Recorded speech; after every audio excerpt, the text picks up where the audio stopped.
ask questions in the blockchain space in the over the internet or over the meeting face to face, investment pitches, investment negotiations, project discussions. So whenever you just try to build something and you want, and you go and try to explain someone that I'm working something on blockchain, then people ask, okay, xyz questions, right? So what are those questions? We are going to tell you that what are those questions and how to answer those questions very precisely in a very short text, rather than confusing the person and making them confused completely. So we are in this course. I'm going to answer the all FAQs which are majorly important in a within 1 hour, and so that you can learn things faster.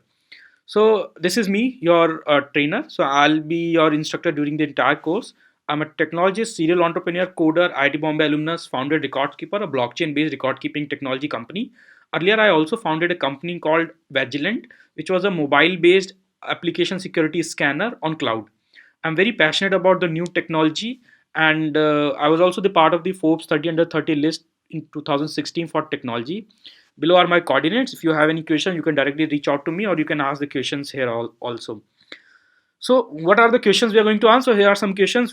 First question we'll answer is, what is blockchain? Why it is making so much buzz? That's a very first thought everybody would say. When I have already pitched to many investors about the blockchain ideas and everything.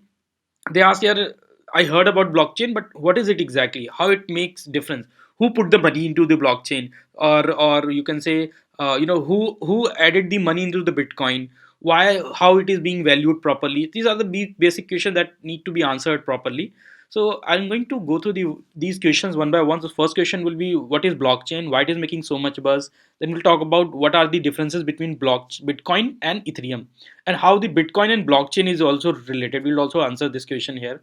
Then we'll talk about the what is the difference between the blockchain and the MySQL. If somebody says it's a public ledger, a blockchain is a decentralized ledger technology, then how it is different from MySQL? Because MySQL can also be considered as a ledger, right? Because it also stores information in form of tables. So how it is different? Then we'll talk about the immutability, why blockchain is considered as immutable storage, and how it can actually impact the certain industries. Then we'll talk about how can blockchain be considered safe and secure than their counterparts. Then we'll talk about what are smart contracts, how the smart contracts are better than paper contracts. Then we will talk about what's wrong with the smart contract, like what are the problems with the smart contracts that people still see, but they still prefer to use it.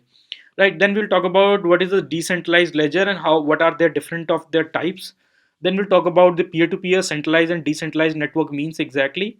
Then we'll talk about the smart contract languages. Then we'll talk about the primary use cases of blockchain and why they are considered the primary use cases.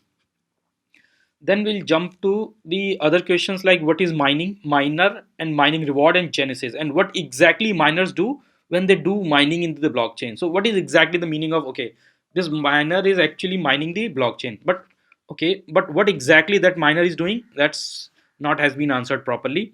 So we'll answer that. Then we'll talk about Merkle root, why Merkle root is important to consider. Then we'll talk about the open platforms to build decentralized blockchain apps, which is also known as dApps. So if you want to build a dApp, how can you do it? We also have a course where we actually explain, how to build the dApps. You can sign up to that course as well. Then we'll talk about the hard forks in the blockchain, why we need it, and what are some of the examples of those hard forks, as well as some blockchain attacks, right? Then we'll talk about the blocknet, how it is useful. Then we'll talk about the hash rate and how it can affect the blockchain. So these questions are primary questions when you go and talk to someone about the blockchain, or you just attend a conference or a lecture. Then you should have these questions answered first before you jump into the deeper understanding of the blockchain. So this course will actually help you prepare yourself to go ahead and build something better and bigger, rather than wasting your time in struggling to understand certain keywords and terms. So that's how this course is structured. This course is made for anyone who is interested in blockchain. No prior knowledge is required, nothing is required. You can go ahead and enjoy this course entirely. If you have any questions, you can ask, or you can just continue learning this lecture. See you in the next lecture. Thank you.